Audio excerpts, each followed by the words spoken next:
Hello, today's topic for discussion and demonstration is deceleration.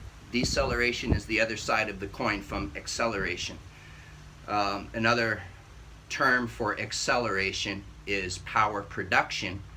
Therefore, another term for deceleration is power reduction or power absorption. Both are crucially important for long-term sustainable athletic development. In strength conditioning programs, acceleration is all over the place. We see that. That's why athletes are encouraged to lift heavier, to move weights faster. That's to develop explosive acceleration power.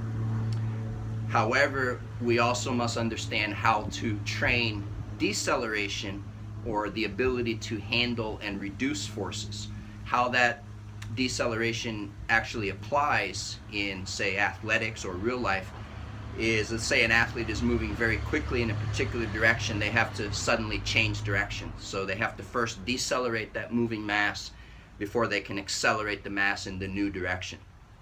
And along with that, when there is the inability to decelerate forces, that's where injury occurs. So the force is too great and the joints are not able to absorb the forces properly. So we get, for example, muscle separations and tears, or even joints can be dislocated.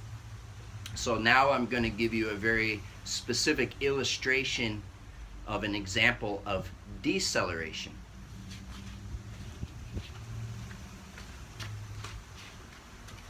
So this wall is shoulder height. I'm 5'7", so the wall seems to be a little bit more than 4 feet in height.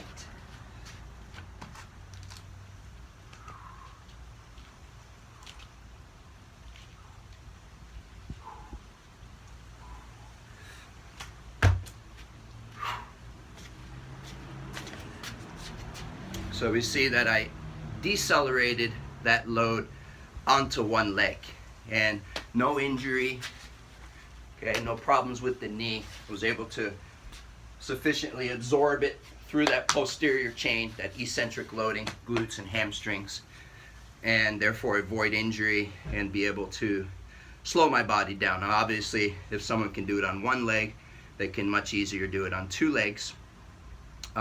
This is just a demonstration. I'm not recommending that you do it or that you practice it. There's always risk and reward.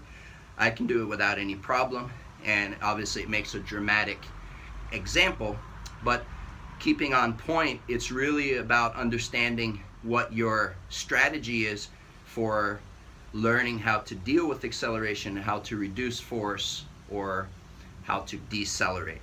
And again, that's maybe the unspoken or the unseen part of the full athletic development. Let me know any questions or comments you have below. See you next time.